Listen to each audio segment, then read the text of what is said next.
ਨਿਹੰਗ ਸਿੰਘਾਂ ਨੂੰ ਇਹਦੇ ਲਈ ਸਪੈਸ਼ਲ ਲਾਇਸੈਂਸ ਜਿਹੜੇ ਇਹਨਾਂ ਦੇ ਰੈਕਗਨਾਈਜ਼ ਜਥੇ ਨੇ ਉਹਨਾਂ ਵੱਲੋਂ ਹੁੰਦਾ ਉਹਦੇ ਵਿੱਚ ਉਹ ਜਿਹੜਾ 5 ਹਥਿਆਰ ਉਹਨਾਂ ਦੇ ਵਿੱਚ ਬਰਛਾ ਵੀ ਹੈ ਔਰ ਢਾਲ ਵੀ ਹੈ ਔਰ ਬਾਕੀ ਜਿਹੜੇ ਨੇ ਸੌਰਡ ਔਰ ਦੂਸਰੇ ਵੀ ਸ਼ਾਮਲ ਨੇ। ਜਿਹੜਾ ਆਮ ਯੂਨੀਵਰਸਿਟੀਆਂ ਜਾਂ ਸਕੂਲਾਂ ਦਾ ਹੋਏਗਾ ਨਾ ਕਿਸੇ ਨੂੰ ਕੰਧ ਵੱਲ ਮੂੰਹ ਕਰਕੇ ਖੜਾ ਕਰ ਦਿਓ ਜੇ ਕੋਈ ਨਹੀਂ ਜਾਂ ਡਿਸਪਲਿਨ 'ਚ, ਪਰ ਇਹ ਫਿਰ ਸ਼ਸਤਰਧਾਰੀ ਨੇ ਤੇ ਇਹਨਾਂ ਦੇ ਡਿਸਪਲਿਨ ਵੀ ਉਸ ਕਿਸਮ ਦੇ ਹੁੰਦੇ ਨੇ। ਹੁਣ ਤਾਂ ਗਿਣਨਾ ਵੀ ਜਿਹੜੀ ਗਿਣਤੀ ਵੀ ਕਰਨੀ ਔਖੀ ਹੈ। ਸੈਂਕੜਿਆਂ ਦੀ ਗਿਣਤੀ ਦੇ ਵਿੱਚ ਗੁਰੂ ਗ੍ਰੰਥ ਸਾਹਿਬ ਦੀ,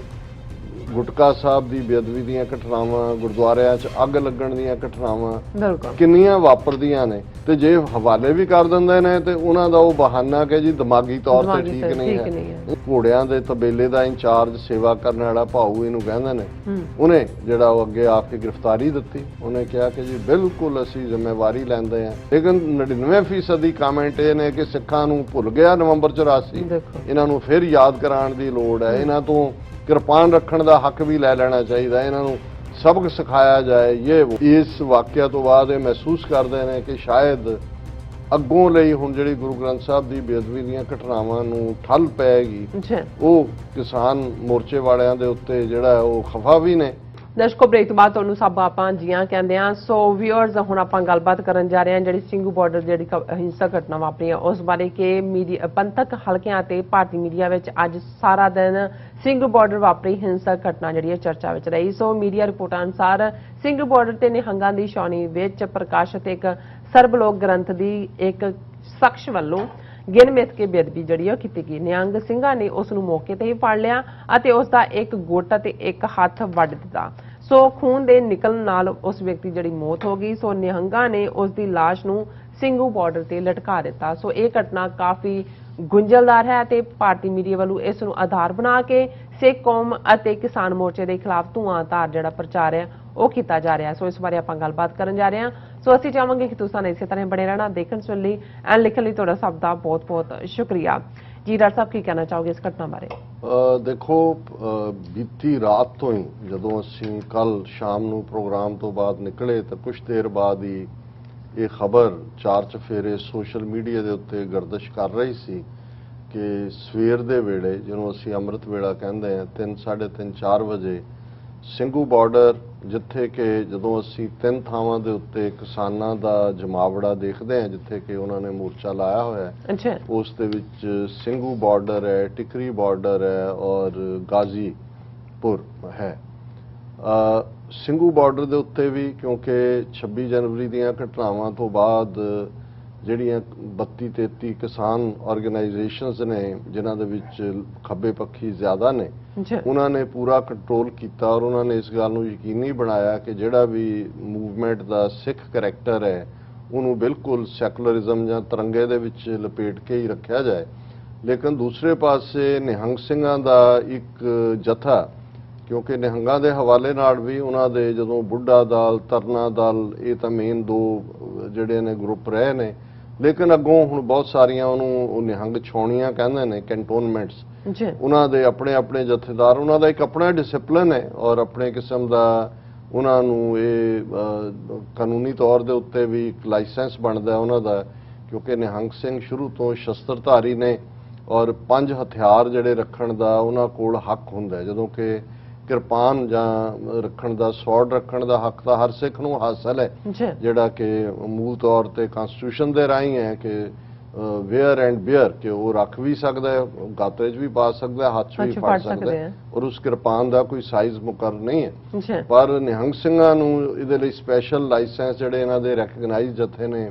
ਉਹਨਾਂ ਵੱਲੋਂ ਹੁੰਦਾ, ਉਹਦੇ ਵਿੱਚ ਉਹ ਜਿਹੜਾ 5 ਹਥਿਆਰ ਉਹਨਾਂ ਦੇ ਵਿੱਚ ਬਰਛਾ ਵੀ ਹੈ ਔਰ ਢਾਲ ਵੀ ਹੈ ਔਰ ਬਾਕੀ ਜਿਹੜੇ ਨੇ ਸੌਰਡ ਔਰ ਦੂਸਰੇ ਵੀ ਸ਼ਾਮਲ ਨੇ, ਉਹ ਰੱਖ ਸਕਦੇ ਨੇ। ਸੋ ਇੱਕ ਜਦੋਂ ਤੋਂ ਕਿਸਾਨ ਮੋਰਚਾ ਸ਼ੁਰੂ ਹੋਇਆ 10 ਮਹੀਨੇ ਪਹਿਲਾਂ, ਉਸ ਤੋਂ ਫੌਰਨ ਬਾਅਦ ਹੀ ਪਹਿਲੇ 2-3 ਹਫ਼ਤੇ 'ਚ ਹੀ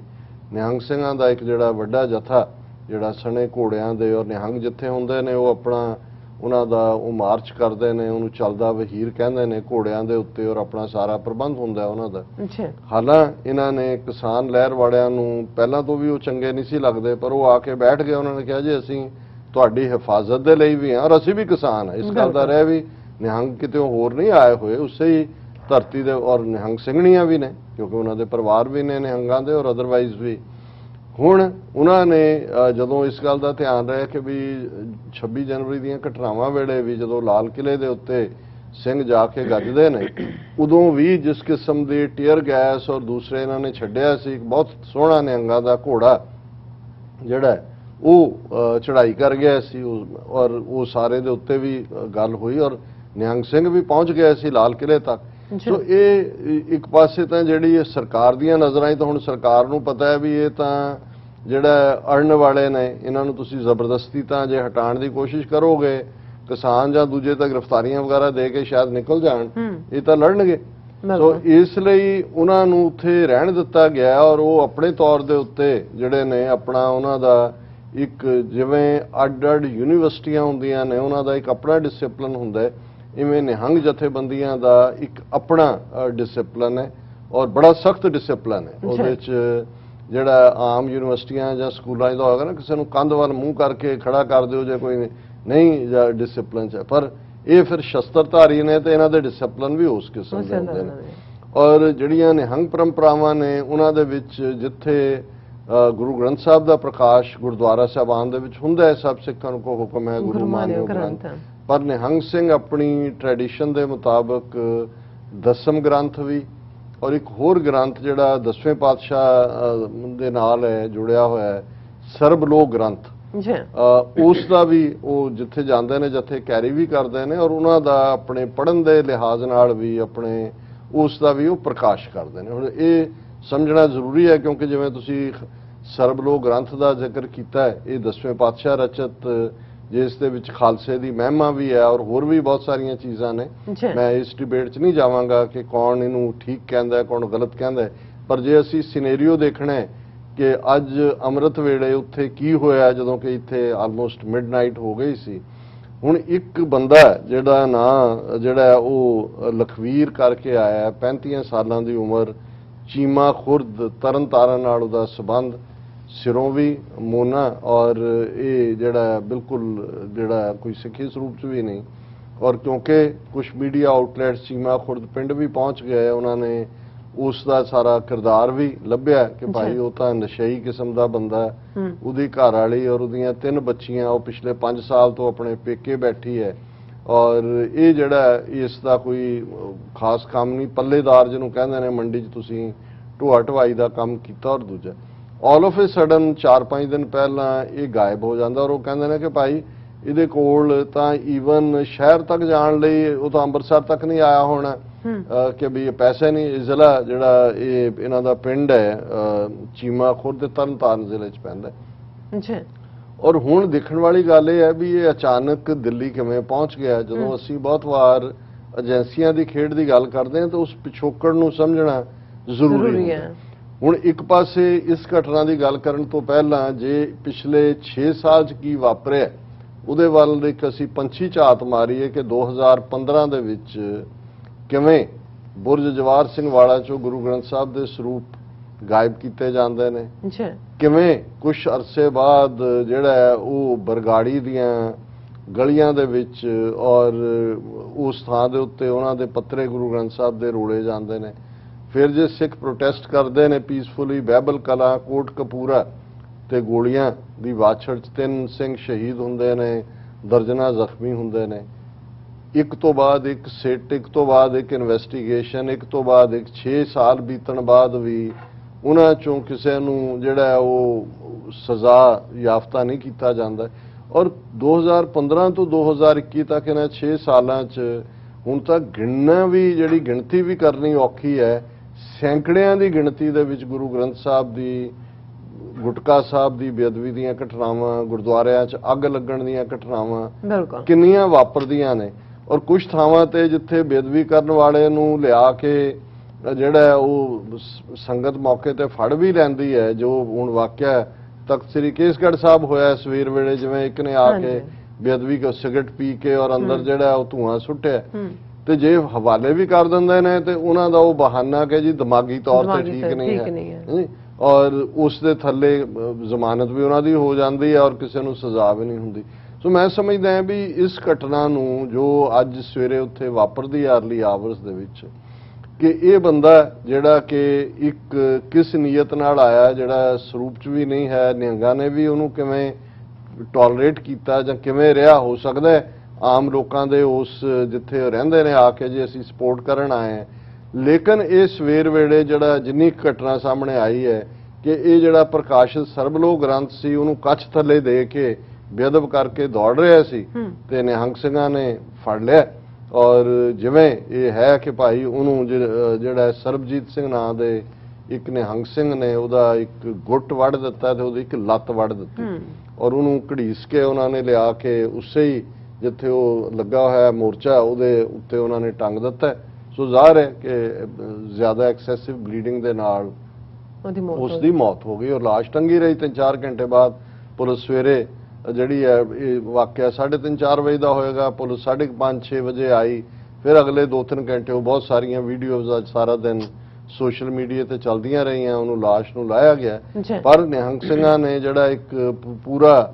ਬਜਾਏ ਕਿ ਕਹਿਣ ਦੇ ਕਿ ਨਹੀਂ ਜਿਵੇਂ ਸਾਰੇ ਉਹਨਾਂ ਨੇ ਜਿਹੜਾ ਸਰਬਜੀਤ ਸਿੰਘ ਔਰ ਇਹ ਉਹਨਾਂ ਦੇ ਘੋੜਿਆਂ ਦੇ ਤਬੇਲੇ ਦਾ ਇੰਚਾਰਜ ਸੇਵਾ ਕਰਨ ਵਾਲਾ ਭਾਊ ਇਹਨੂੰ ਕਹਿੰਦੇ ਨੇ, ਉਹਨੇ ਜਿਹੜਾ ਉਹ ਅੱਗੇ ਆ ਕੇ ਗ੍ਰਿਫਤਾਰੀ ਦਿੱਤੀ। ਉਹਨੇ ਕਿਹਾ ਕਿ ਜੀ ਬਿਲਕੁਲ ਅਸੀਂ ਜ਼ਿੰਮੇਵਾਰੀ ਲੈਂਦੇ ਹਾਂ ਕਿ ਭਾਈ 6 ਸਾਲ ਹੋ ਗਏ ਸੀ ਸਾਨੂੰ ਦੇਖਦੇ ਹਾਂ ਥਾਂ ਬੇਅਦਬੀਆਂ ਹੋ ਰਹੀਆਂ, ਹੋਰ ਕੋਈ ਇਹਦਾ ਇਲਾਜ ਨਹੀਂ ਹੈ ਔਰ ਅਸੀਂ ਖਾਲਸੇ ਹਾਂ, ਗੁਰੂ ਗ੍ਰੰਥ ਸਾਹਿਬ ਸਾਡੇ ਪਿਤਾ ਨੇ ਤੇ ਜੇ ਕੋਈ ਸਾਡੇ ਪਿਤਾ ਦੀ ਪੱਗ ਨੂੰ ਹੱਥ ਪਾਏਗਾ ਔਰ ਨਿਰਾਦਰ ਇਹ ਅਸੀਂ ਸਹਿ ਨਹੀਂ ਸਕਦੇ। ਔਰ ਇਹ ਸਾਰਿਆਂ ਨੂੰ ਹੁਣ ਇਹਨੂੰ ਲੈ ਕੇ ਇੱਕ ਪਾਸੇ ਤਾਂ ਜ਼ਾਹਰ ਹੈ ਸੋਸ਼ਲ ਮੀਡੀਆ ਤੇ ਜਿਹੜੇ ਪੰਥ ਪ੍ਰਸਤ ਵੀਰ ਭੈਣਾਂ ਨੇ ਉਹਨਾਂ ਦੇ ਲਈ ਤਾਂ ਜਿਹੜਾ ਇਹ ਇੱਕ 6 ਸਾਲ ਦਾ ਜੋ ਕੁਝ ਚੱਲ ਰਿਹਾ ਉਸ ਦੇ ਸਾਰੇ ਮੱਦੇ ਨਜ਼ਰ ਐਂਡੋਰਸਿੰਗ ਲਾਈਨ ਹੈ। ਲੇਕਿਨ ਇਸ ਵਾਕਿਆ ਨੂੰ ਕਿਵੇਂ ਜਿਹੜਾ ਉਹ ਇੰਡੀਅਨ ਮੀਡੀਆ ਨੇ, ਬੀਜੇਪੀ ਦੇ IT ਸੈੱਲ ਨੇ ਔਰ ਉਹਦੇ ਥੱਲੇ ਜਿਹੜੇ ਹੁਣ ਤੱਕ ਈਵਨ ਕਿਸਾਨ ਮੋਰਚੇ, ਹਾਲਾਂਕਿ ਉਹਨਾਂ ਦੀ ਜਿਹੜੀ ਸਟੇਟਮੈਂਟ ਜਾਂ ਪ੍ਰੈਸ ਕਾਨਫਰੰਸ ਹੈ ਉਹਨਾਂ ਨੇ ਜਿਵੇਂ 26 ਜਨਵਰੀ ਦੀਆਂ ਘਟਨਾਵਾਂ ਤੋਂ ਆਪਣੇ ਆਪ ਨੂੰ ਡਿਸਟੈਂਸ ਕਰ ਲਿਆ ਸੀ, ਇਵੇਂ ਹੀ ਉਹਨਾਂ ਨੇ ਆਪਣੇ ਆਪ ਨੂੰ, ਕਿਉਂਕਿ ਉਹਨਾਂ ਨੂੰ ਨਜ਼ਰ ਆਉਂਦਾ ਵੀ ਸ਼ਾਇਦ ਇੱਕ ਇਸ ਵਾਇਲੈਂਸ ਦੇ ਸਹਾਰੇ ਹਕੂਮਤ ਜਿਹੜੀ ਹੈ ਉਹਨਾਂ ਦੇ ਖਿਲਾਫ ਉਹ ਜਿਹੜਾ ਉਹ ਕਾਰਵਾਈ ਵੀ ਕਰ ਸਕਦੀ ਹੈ ਔਰ ਉੱਥੋਂ ਮੋਰਚੇ ਨੂੰ ਖਤਮ ਕਰਵਾਇਆ ਜਾ ਸਕਦਾ ਹੈ। ਲੇਕਿਨ ਇਸ 'ਚ ਕੋਈ ਦੋ ਰਾਵਾਂ ਨਹੀਂ ਨੇ ਕਿ ਹਿੰਦੂਤਵੀ ਮੀਡੀਆ, ਜਿਵੇਂ ਜੇ ਤੁਸੀਂ ਈਵਨ ਇਸ ਘਟਨਾ ਦੇ ਥੱਲੇ ਕਮੈਂਟ ਪੜ੍ਹਦੇ ਹੋ ਤਾਂ 99% ਉਹ ਲੋਕ ਜਿਨ੍ਹਾਂ ਨੂੰ ਕੋਵਿਡ-19 ਦੇ ਚੱਲਦੇ ਆ ਸਿੱਖਾਂ ਨੇ ਲੰਗਰ ਵੀ ਛਕਾਏ ਨੇ, ਜਿਹੜੇ ਜਦੋਂ ਕੋਈ ਘਟਨਾ ਵਾਪਰਦੀ ਹੈ ਅਜੇ 4 ਦਿਨ ਨਹੀਂ ਬੀਤੇ ਕਿ ਜਿਹੜੇ ਕਸ਼ਮੀਰ ਚੋਂ 4 ਸਿੱਖ ਫੌਜੀਆਂ ਦੀਆਂ ਡੈੱਡ ਬਾਡੀਜ਼ ਆਈਆਂ, ਉਦੋਂ ਉਹਨਾਂ ਨੂੰ ਨਜ਼ਰ ਨਹੀਂ ਆ ਰਿਹਾ ਹੁੰਦਾ ਵੀ ਸਿੱਖਾਂ ਨੂੰ ਤੁਸੀਂ ਬਲਦੀ ਦੇ ਬੂਥੇ 'ਚ ਧੱਕਿਆ ਹੋਇਆ। ਲੇਕਿਨ 99% ਕਮੈਂਟ ਇਹ ਨੇ ਕਿ ਸਿੱਖਾਂ ਨੂੰ ਭੁੱਲ ਗਿਆ ਨਵੰਬਰ 84, ਇਹਨਾਂ ਨੂੰ ਫਿਰ ਯਾਦ ਕਰਾਉਣ ਦੀ ਲੋੜ ਹੈ, ਇਹਨਾਂ ਤੋਂ ਕਿਰਪਾਨ ਰੱਖਣ ਦਾ ਹੱਕ ਵੀ ਲੈ ਲੈਣਾ ਚਾਹੀਦਾ, ਇਹਨਾਂ ਨੂੰ ਸਬਕ ਸਿਖਾਇਆ ਜਾਏ, ਇਹ ਉਹ। ਹਾਲਾਂ ਕੋਈ ਇਹਨਾਂ ਦਾ ਲਾਗਾ ਦੇਗਾ ਨਹੀਂ ਹੈ ਉਹ ਸਾਰੇ ਦੇ ਨਾਲ ਕਿ ਭਾਈ, ਔਰ ਗੱਲ ਇੱਥੇ ਹੀ ਨਹੀਂ ਹੈ ਉਹਨਾਂ ਦਾ, ਇਹ ਤਾਂ ਚਲੋ ਤੁਸੀਂ ਕਹਿ ਸਕਦੇ ਹੋ ਜੀ ਕਾਮਨ ਬੰਦਾ ਕੀ ਕਹਿੰਦਾ, ਇਹਨਾਂ ਦਾ ਜਿਹੜਾ ਪਾਰਟੀ ਦਾ IT ਸੈੱਲ ਦਾ ਇੰਚਾਰਜ ਹੈ ਅਮਿਤ ਮਾਲਵੀਆ ਬੀਜੇਪੀ ਦਾ, ਉਹਨੇ ਇਹਨੂੰ ਅੱਗੋਂ ਜਸਟੀਫਾਈ ਕੀਤਾ। ਉਹਨੇ ਕਿਹਾ ਜੀ ਜਦੋਂ ਲਖੀਮਪੁਰ ਖੇੜੀ ਦੇ ਵਿੱਚ ਕਿਸਾਨ ਜਿਹੜੇ ਨੇ ਉਹ ਗੱਡੀ ਥੱਲੇ ਮਾਰੇ ਗਏ ਸੀ ਤਾਂ ਉਹਨੇ ਨਹੀਂ ਕਿਹਾ ਕਿ ਉਸ ਤੋਂ ਬਾਅਦ ਜਿਹੜੇ 3 ਬੀਜੇਪੀ ਦੇ ਵਰਕਰਾਂ ਨੂੰ ਕੁੱਟ-ਕੁੱਟ ਕੇ ਮਾਰ ਦਿੱਤਾ ਸੀ ਸਿੱਖਾਂ ਨੇ, ਜੇ ਉਹ ਨਾ ਹੋਇਆ ਹੁੰਦਾ ਤੇ ਅੱਜ ਇਹ ਨਹੀਂ ਸੀ ਹੋਣਾ। ਔਰ ਇਹ ਕਹਿ ਰਹੇ ਨੇ ਜੀ ਉਦੋਂ ਇਹ ਰਕੇਸ਼ ਟਕੈਤ ਔਰ ਇਹ ਉਹਨੂੰ ਜਸਟੀਫਾਈ ਕਰ ਰਹੇ ਸੀ ਕਿ ਜੀ ਹਰ ਐਕਸ਼ਨ ਦਾ ਰਿਐਕਸ਼ਨ ਹੁੰਦਾ ਹੈ। ਔਰ ਉਹਨੇ ਕਿਹਾ ਜੀ ਹੁਣ ਦੇਖ ਲਓ ਰਿਐਕਸ਼ਨ ਕਿ ਵੀ ਇਹ ਕਿਸ ਹੱਦ ਤੱਕ ਆ ਰਹੇ ਨੇ। ਔਰ ਉਹ ਕਹਿ ਰਹੇ ਜੀ anarchists behind these protest in the name of farmers need to be exposed, ਕਿ ਇਹ ਸਾਰੇ ਅਗਜ਼ਨੀ ਕਰਨ ਵਾਲੇ ਔਰ ਹਿੰਸਾ ਫੈਲਾਉਣ ਵਾਲੇ ਲੋਕ ਨੇ ਜਿਹੜੇ ਕਿਸਾਨਾਂ ਦੇ ਭੇਖ ਦੇ ਵਿੱਚ ਅਮਨ ਕਾਨੂੰਨ ਨੂੰ ਜਿਹੜਾ ਉਹ ਖਰਾਬ ਕਰ ਰਹੇ ਨੇ ਔਰ ਇਹਨਾਂ ਸਾਰਿਆਂ ਨੂੰ ਜਿਹੜਾ ਇਹ ਸਜ਼ਾ ਦੇਣੀ ਚਾਹੀਦੀ ਹੈ। ਔਰ ਇਹ ਹਾਲਾਂਕਿ ਕਿਸਾਨ ਮੋਰਚੇ ਨੇ ਤਾਂ ਜਿਹੜਾ ਬਿਲਕੁਲ ਇਹ ਕਹਿ ਕੇ ਕਿ ਜੀ ਵੀ demand that culprits be punished according to law after investigating the allegation of murder and conspiracy behind the sacrilege, ਔਰ ਅਸੀਂ ਜਿਹੜੇ ਨੇ ਪੁਲਿਸ ਨਾਲ ਫੁੱਲੀ ਕੋਆਪਰੇਟ ਕਰਾਂਗੇ ਹਮੇਸ਼ਾ ਵਾਂਗ ਕਿ ਐਡਮਿਨਿਸਟ੍ਰੇਸ਼ਨ ਹਰ ਲਾਫੁਲ ਐਕਸ਼ਨ ਜਿਹੜਾ ਲਵੇ। ਹੁਣ ਇਹਦੇ 'ਚ ਕੋਈ ਸ਼ੱਕ ਨਹੀਂ ਹੈ ਕਿ ਜਿਹੜੇ ਇਸ ਵਾਕਿਆ ਤੋਂ ਬਾਅਦ ਇਹ ਮਹਿਸੂਸ ਕਰਦੇ ਨੇ ਕਿ ਸ਼ਾਇਦ ਅੱਗੋਂ ਲਈ ਹੁਣ ਜਿਹੜੀ ਗੁਰੂ ਗ੍ਰੰਥ ਸਾਹਿਬ ਦੀ ਬੇਅਦਬੀ ਦੀਆਂ ਘਟਨਾਵਾਂ ਨੂੰ ਠੱਲ ਪਏਗੀ, ਉਹ ਕਿਸਾਨ ਮੋਰਚੇ ਵਾਲਿਆਂ ਦੇ ਉੱਤੇ ਜਿਹੜਾ ਉਹ ਖਫਾ ਵੀ ਨੇ ਕਿ ਵੀ ਤੁਹਾਨੂੰ ਐਸਾ ਕੀ ਚੰਬੜਿਆ ਹੋਇਆ ਕਿ ਤੁਸੀਂ ਹਰ ਵਾਰ ਦੌੜਨਾ ਹੀ ਹੈ ਆਪਣੀ ਜ਼ਿੰਮੇਵਾਰੀ ਤੋਂ, ਕਿਉਂਕਿ ਉਹ ਸਾਰੇ ਦੇ ਵਿੱਚ ਉਹ ਬੇਅਦਬੀ ਦੀ ਗੱਲ ਨੂੰ ਐਵੇਂ ਕਹਿ ਰਹੇ ਨੇ if some sacrilege has taken place. ਉਹ ਭਾਈ ਹੁਣ ਲੋਕ ਇਹ ਪੁੱਛਦੇ ਨੇ ਕਿ ਕਿੰਨੀ ਕੁ ਦੇਰ ਬਿਲਕੁਲ ਤੁਸੀਂ ਕਾਨੂੰਨ ਦੇ ਇੰਤਜ਼ਾਰ ਕਰੋਗੇ। ਔਰ ਇਹ ਵੀ ਇੱਕ ਸਿੱਖ ਬੀਬੀ ਨੇ ਪੁੱਛਿਆ, ਉਹਨਾਂ ਨੇ ਕਿਹਾ ਜੀ ਕਿ ਵੀ ਭਗਤ ਸਿੰਘ ਨੇ ਕਿਉਂ ਮਾਰਿਆ ਸੀ ਸਾਂਡਰਸ ਨੂੰ, ਕੀ ਉਦੋਂ ਉਹਨਾਂ ਨੇ ਕਾਨੂੰਨ ਆਪਣੇ ਹੱਥ 'ਚ ਨਹੀਂ ਸੀ ਲਿਆ? ਹੁਣ ਜਿਨ੍ਹਾਂ ਨੂੰ ਅੱਜ ਇਹ ਸੈਲੀਬ੍ਰੇਟ ਕਰਦੇ ਨੇ, ਜਿਨ੍ਹਾਂ ਦੇ ਨਾਂ ਦੇ ਥੱਲੇ ਫਿਲਮਾਂ ਬਣਾ ਕੇ ਪੈਸੇ ਕਮਾ ਰਹੇ ਨੇ, ਸ਼ਹੀਦ ਊਧਮ ਸਿੰਘ ਤੇ ਕਿੰਨੀਆਂ 2-3 ਫਿਲਮਾਂ ਬਣੀਆਂ, ਇੱਕ ਹੁਣ ਫੇਰ ਆ ਰਹੀ ਹੈ, ਇਹ ਮਿਲੀਅਨਸ ਡਾਲਰ ਕਮਾਣਗੇ। ਹੁਣ ਊਧਮ ਸਿੰਘ ਜੇ ਕਾਨੂੰਨ ਦੇ ਦਾਇਰੇ 'ਚ ਹੀ ਰਹਿੰਦਾ ਤੇ ਕਾਨੂੰਨ ਨੇ ਤਾਂ ਮਾਈਕਲ ਆਡਵਾਇਰ ਨੂੰ ਬੜਾ ਹੀਰੋ ਬਣਾਇਆ ਸੀ ਕਿ ਜੀ ਉਹਨੇ ਦੇਖੋ ਕਿਵੇਂ ਰੈਬੈਲੀਅਨ ਪੰਜਾਬ 'ਚ ਦੱਬਿਆ। ਉਹਨਾਂ ਲਈ ਤਾਂ ਜਨਰਲ ਡਾਇਰ ਜਿਹੜਾ ਮੌਕੇ ਤੇ ਬ੍ਰਿਗੇਡੀਅਰ ਸੀ, ਮੇਜਰ ਜਨਰਲ ਫਾਇਰ ਉਹ ਵੀ ਉਹਨਾਂ ਦਾ ਹੀਰੋ ਸੀ। ਲੇਕਿਨ ਲੋਕਾਂ ਨੂੰ ਪਤਾ ਸੀ ਕਿ ਭਾਈ ਉਹਨਾਂ ਦਾ ਸ਼ੈਤਾਨ ਕੌਣ ਹੈ। ਔਰ 21 ਸਾਲ ਬਾਅਦ ਊਧਮ ਸਿੰਘ ਨੇ, ਹੁਣ ਤੁਸੀਂ ਊਧਮ ਸਿੰਘ, ਭਗਤ ਸਿੰਘ ਔਰ ਆਪਣੇ ਜਿਹੜੇ ਨੇ ਉਹ ਸੁਖਦੇਵ ਔਰ ਰਾਜਗੁਰੂ, ਉਹਨਾਂ ਨੂੰ ਸੈਲੀਬ੍ਰੇਟ ਕਰੋ, ਉਹਨਾਂ ਨੇ ਕਾਨੂੰਨ ਦੇ ਦਾਇਰੇ 'ਚ ਕੰਮ ਕੀਤਾ ਸੀ। ਲੇਕਿਨ ਇਧਰ ਇਹਦੇ 'ਚ ਕੋਈ ਸ਼ੱਕ ਨਹੀਂ ਹੈ ਕਿ ਜਦੋਂ 6 ਸਾਲ ਦਾ ਪੀਰੀਅਡ ਥੋੜਾ ਨਹੀਂ ਹੁੰਦਾ। ਸੋ ਇਹ ਗੱਲ ਇਸ ਪਾਸੇ ਵੱਲ ਵੀ ਇਸ਼ਾਰਾ ਕਰਦੀ ਹੈ ਕਿ ਅਲਟੀਮੇਟਲੀ ਸਿੱਖਾਂ ਦੇ ਸਬਰ ਦਾ ਪਿਆਲਾ ਭਰ ਚੁੱਕਾ ਹੈ। ਔਰ ਇਹ ਆਉਣ ਵਾਲੇ ਪੀਰੀਅਡ ਦੇ ਵਿੱਚ ਵੀ ਕੱਲਾ ਇਹੀ ਨਹੀਂ ਕਿ ਇਹ ਬੇਅਦਬੀ ਵਾਲਿਆਂ ਦੇ ਲਈ ਇਹੋ ਜਿਹਾ ਰੁਖ ਹੋਏਗਾ ਸੰਗਤ ਦਾ ਜਾਂ ਕਾਮਨ ਸਿੱਖ ਦਾ। ਮੈਂ ਸਮਝਦਾ ਵੀ ਆਪਣੇ ਹੱਕਾਂ ਦੇ ਲਈ ਵੀ ਇਹ ਜਿਹੜਾ ਇਹੀ ਰਸਤਾ ਸ਼ਾਇਦ ਬਾਕੀ ਬਚਿਆ। ਔਰ ਇਸ ਗੱਲ ਨੂੰ ਕੋਈ ਡਿਨਾਈ ਨਹੀਂ ਕਰ ਸਕਦਾ, ਕੋਈ ਨਾ ਤਾਂ ਅਸੀਂ ਕੋਈ ਬੁੱਧ ਦੇ ਚੇਲੇ ਹੈ, ਨਾ ਕੋਈ ਹੋਰ ਦੂਸਰਾ। ਅਸੀਂ ਉਸ ਗੁਰੂ ਦੇ ਸਿੱਖ हैं, 10वें ਪਾਤਸ਼ਾਹ ਗੁਰੂ ਗੋਬਿੰਦ ਸਿੰਘ ਸਾਹਿਬ ਦੇ, ਜਿਨ੍ਹਾਂ ਨੇ ਇਹ ਫਰਮਾਇਆ ਹੋਇਆ ਚੁੰਕਾਰਸ ਹਮਾ ਹੀਲ ਤੇ ਦਰਗੁਜ਼ਸਤ ਖਲਾਲਸਤ ਬੁਰਦਨ ਬਾ ਸ਼ਮਸ਼ੀਰ ਦਸਤ ਹੋਵੇ ਕੰਮ ਨਾ ਪੂਰਾ ਜੇਕਰ ਹੀਲੇ ਕਰ ਥੱਕ ਜਾਈਏ ਹੈ ਹਲਾਲ ਨਾਲ ਤਲਵਾਰਾਂ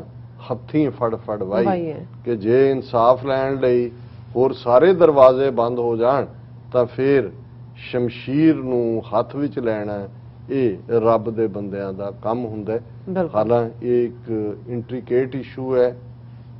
ਪੈਚੀਦਾ ਮਸਲਾ ਹੈ, ਉਸ ਦੇ ਵਿੱਚ ਕੁਝ ਹੋਰ ਵੀ ਕੁੰਡੀਆਂ ਆਉਣ ਵਾਲੇ ਦਿਨਾਂ 'ਚ ਖੁੱਲ ਸਕਦੀਆਂ ਨੇ। ਪਰ ਜਿੰਨੀ ਕੁ ਸਾਡੇ ਕੋਲ ਜਾਣਕਾਰੀ ਹੈ ਉਸ ਤੇ ਆਧਾਰਿਤ ਅਸੀਂ ਇੱਕ ਫੇਅਰ ਅਸੈਸਮੈਂਟ ਕਰਕੇ ਆਪਣਾ ਜਿਹੜਾ ਇਸ ਦੇ ਉੱਤੇ ਰਿਐਕਸ਼ਨ ਦਿੱਤਾ ਜੀ। ਰਾਜ ਸਾਹਿਬ ਤੁਹਾਡਾ ਬਹੁਤ ਬਹੁਤ ਸ਼ੁਕਰੀਆ। ਸੋ ਇੱਥੇ ਲੈਣੇ ਬ੍ਰੇਕ। ਵਿਊਅਰਸ ਅਤੇ ਸਾਰੇ ਇਸੇ ਤਰ੍ਹਾਂ ਬਣੇ ਰਹਿਣਾ, ਮਿਲਦੇ ਹਾਂ ਆਫਟਰ ਦਿਸ ਸ਼ਾਰਟ ਬ੍ਰੇਕ।